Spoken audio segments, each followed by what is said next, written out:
नमस्कार, मैं आचार्य अनुपम जौली।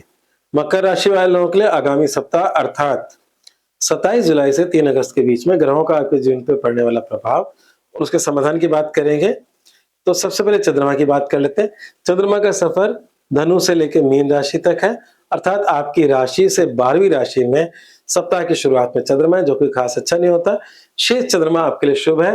तो सप्ताह की शुरुआत के जो 2 दिन है, 27 और 28 जुलाई, ये थोड़ा-सा आपको केयरफुल रहना होगा और उसके बाद 28 जुलाई शाम 7:49 से चंद्रमा आपकी स्वयं की राशि मकर राशि में आ जाएगा, जो आपके लिए बड़ी सुखदायी होगी, लाभकारी होगी, कहीं न कहीं पुष्टिदायक होगी और वो उसके आने वाले सवा 2 दिन मतलब 28 तारीख के बाद के जो सवा 2 दिन है, उसमें वैवाहिक जीवन के लिहाज से, आपके स्वास्थ्य के लिहाज से और आपके आत्मविश्वास के लिहाज से चंद्रमा आपके लिए शुभ लाभकारी साबित होगा और इवन हम ये कह सकते हैं कोई शुभ सूचनाएं भी आपको प्राप्त होंगी।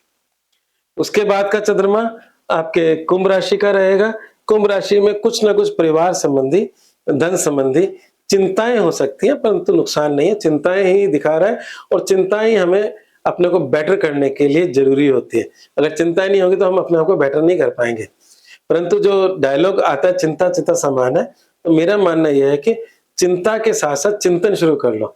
वो चिंतन ही आपको अपनी समस्याओं से बाहर निकालेगा। और सप्ताह का जो अंतिम पड़ाव है वो है पराक्रम भाव का चंद्रमा, मतलब मीन राशि का चंद्रमा, जो कि बहुत ही शुभ और लाभकारी रहेगा।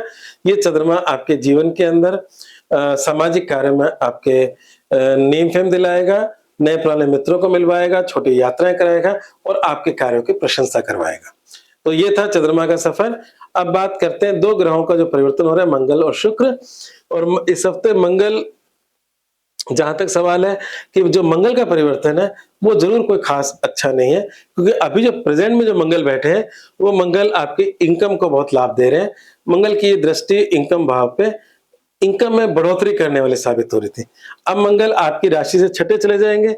छठे जब जाएंगे तो जरूर शत्रुहंता योग बनाएंगे, पर कहीं ना कहीं ये कह सकते हैं कि पहले वाला जो मंगल का आशीर्वाद मिल रहा था वो उसमें थोड़ी कमी आ जाएगी। तो मंगल को भी थोड़ा सा हमें ट्रीट करना होगा, उपाय करना होगा। दूसरा परिवर्तन शुक्र का आ रहा है। शुक्र के साथ एक बड़ी अजीब बात है कि अभी प्रेजेंट में शुक्र केतु के साथ अष्टम में बैठे, जो ऑलरेडी गड़बड़ है। और मकर राशि के लिए शुक्र बहुत ही शुभ ग्रहों में माना गया है। मतलब अगर शुक्र सही है तो मकर राशि की जिंदगी में सब कुछ प्राप्त हो जाता है। और शुक्र इस समय बुरी अवस्था में है और ये बुरी अवस्था से निकलेंगे। कब निकलेंगे? ये निकलेंगे 1 अगस्त को सुबह 9:28 पे। पर प्रॉब्लम यहाँ पर है कि जब वो निकलेंगे तो वो यहाँ आएंगे अच्छे खाने में और वहां जाकर वो नीच के हो जाएंगे। तो अब इस परिवर्तन का अर्थ क्या है? क्या शुक्र अभी गलत है, ज्यादा तकलीफ दे रहे हैं, या बाद में तकलीफ ज्यादा देंगे? तो मेरा मानना यह है कि अभी ज्यादा तकलीफ दे रहे हैं, बाद में थोड़ी कम तकलीफ देंगे। नीच के शुक्र नीच में ग्राह्यों भी बना रहे हैं, उसके केंद्र में बुध आ रहे हैं। तो इसलिए हम ऐसा भी कह सकते हैं कि जो अच्छे भाव में बैठा शुक्र, चाहे वो नीच का है, अष्टम भाव के शुक्र केतु की युति से बेटर होंगे। हाँ, अगर केतु नहीं होता तो एक अलग हम कैलकुलेशन करते हैं, तो थोड़ा बेटरमेंट की तरफ जा रहा है। नीच के शुक्र का उपाय आपको करना होगा। हाँ, हालांकि इस नीच के शुक्र से निकल कर ही आपके कर्म भाव में शुक्र जब जाएंगे तब आपको बहुत लाभ देंगे, तुला के शुक्र हो जाएंगे।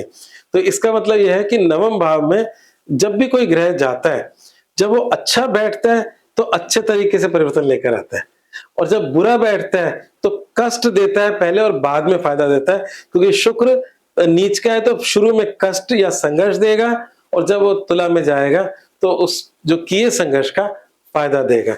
तो इसलिए कभी कभी हम लोग ये परिभाषा भी कहते हैं, रहीमन चुप रहे बैठिए देख दिनन के फेर। तो शुरुआती समय कई बार कष्ट का होता है तो हमें लगता है ये जीवन में मेरे साथ ही क्यों सारे कष्ट आए। तो ये कष्ट आपके भविष्य को बनाने के लिए आते हैं। तो ये समझ लीजिए, अगर यहाँ नीच का शुक्र होगा तो उससे उस समय के जो संघर्ष है वो आगे जाकर आपको निश्चित शुभ फलदायक होने वाले हैं। तुला राशि शुक्र की मूल त्रिकोण राशि है, तो इसलिए डोंट वरी। तो थोड़ा सा मतलब संघर्ष कर लो। भाग्य में परिवर्तन बिना संघर्ष के नहीं होता, संघर्ष करना ही पड़ता है। तो बाकी ग्रहों की अगर हम बात जाने तो यहां पर बुध की स्थिति छठे घर में होना थोड़ा सा दिक्कत की है निश्चित रूप से, क्योंकि छठे घर में बुध कहीं ना कहीं रोग, ऋण और रिपु, बीमारी, उधारी, शत्रुता, कोर्ट कचहरी को बढ़ाने वाला साबित होगा। तो इसलिए आपको बुध के लिए भी कुछ उपाय करने चाहिए। बुध के लिए आपको विष्णु जी की पूजा किसी प्रकार से कर सकते हो। विष्णु सहस्त्र नाम का पाठ करना मेरे लिहाज से बहुत ही अति उत्तम होगा। अगर आप इन सब समस्याओं से गुजर रहे हैं इस समय, तो इस समय अगर विष्णु सहस्त्र नाम का पाठ कर लेते हैं तो आपकी चिंताएं बहुत हद तक खत्म हो जाएगी। या गणपति अथर्वशीर्ष का पाठ भी कर सकता है। इन दोनों में से जो आपके लिए सही हो वो आपको लाभ करेगा, मतलब आपको जो सही लगता हो, मेरे हिसाब से दोनों से लाभ मिलेगा और विष्णु सहस्त्र नाम चमत्कारिक साबित होगा। चलिए आगे बात करते हैं। उच्च के बृहस्पति और सूर्य का अष्टम में बैठना ये भी कष्ट दे रहा है। इन दोनों का, शुक्र को लेकर और सूर्य को लेकर, इसका जो सही उपाय हो सकता है वो अभी राशिफल के अंत में बताते हैं, बाकी ग्रहों को के जानने के बाद। तो यहाँ पर हमारे यहाँ पर अगर हम देखें तो लगभग सभी ग्रह हो गए। दो एक स्थायी ग्रह है जिनका मैं हर बार जिक्र कर लेता हूं। आपकी राशि से द्वितीय में राहु और तृतीय में शनि है। तृतीय में शनि वृद्धि कारक है, लाभकारी है, बिल्कुल चिंताजनक नहीं है। द्वितीय में राहु कभी कभी चिंता देते हैं, कभी, हालांकि मित्र राशि में, पर फिर भी चिंता देते हैं। तो उसके लिए आपको दो उपाय करने होंगे जो आपको फॉर एवर भी कर सकते हो, उसका कोई साइड इफेक्ट नहीं है। एक तो प्रत्येक अमावस्या जब भी पड़े, इस हफ्ते से उसका कोई लेना देना नहीं है, जब भी अमावस्या पड़े तो पूर्वजों के निमित्त कुछ ना कुछ दान करें, आपको लाभ मिलेगा। और क्योंकि अभी सर्दियां नहीं है, पर जब जब सर्दियां हो तो 2 या 2 से अधिक रंग का कंबल किसी मंदिर वाले स्थान पे दान करें, उससे भी आपको लाभ मिलेगा। और स्ट्रेट बोलने से बचें, नेगेटिव बोलने से बचें और खान पान पे संयम रखें। राहु द्वितीय राशि के अंदर आपका खान पान बिगाड़ देता है, कभी कभी मतलब व्यसनों को भी लगा देता है, नशे की आदत भी लगा देता है, उससे आपको बचना होगा। ये था, राहु की बात करना जरूरी था, शनि की बात करना जरूरी था। अब हम आए थे महा उपाय पे। आपके जो इस समय ग्रह की स्थिति बन रही है उसके लिए 2 मैंने उपाय चुने हैं। एक है शुक्र का मंत्र, ये जरूर करें क्योंकि आगे शुक्र जब नीच का होगा भाग्य भाव में तब भी लाभ देगा, और अभी अष्टम में बैठा तब भी लाभ देगा। ओम द्राम द्रीम द्रोम से शुक्राय नमः, ये शुक्र का मंत्र है। इसकी 108 माला, मतलब 108 मनकों की माला डेली करें। एक से ज्यादा करते हो तो अच्छी बात है, पर कम से कम एक माला निरंतर करें, रुद्राक्ष की माला के साथ करें। दूसरा, आटे का दान करें, बहुत ही चमत्कारिक लाभ है। अगर आपके वैवाहिक जीवन में इस समय समस्याएं चल रही हैं तो इस आटे के दान से बहुत लाभ मिलेगा। हालांकि सूर्य का दान गेहूं का दान होता है, पर गेहूं तो शायद हम इतना नहीं कर पाएंगे, आटे के आजकल पैकेट आते हैं।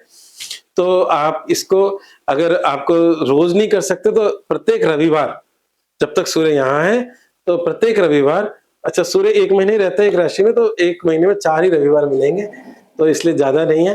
तो आप इन रविवार के अंदर आप, और इसके अलावा भी कभी आपको गेहूं या आटे का दान करते हो तो नुकसान कभी नहीं करेगा, आपको फायदा ही होगा, इसमें मुझे कोई शक नहीं है। तो इसलिए जब जब आप परेशान हो, जब जब आप लॉसेस में जा रहे हो, तो आपके लिए आटे का दान सबसे अच्छा रहेगा। तो ये 2 आप उपाय कर लें। साथ में अभी जो समय चल रहा है इसमें कोई भी काम जल्दबाजी में ना करें, और जो भी काम है धैर्य से विचार करके सोच के करें, अन्यथा हानि हो सकती है। आज बस इतना ही, धन्यवाद।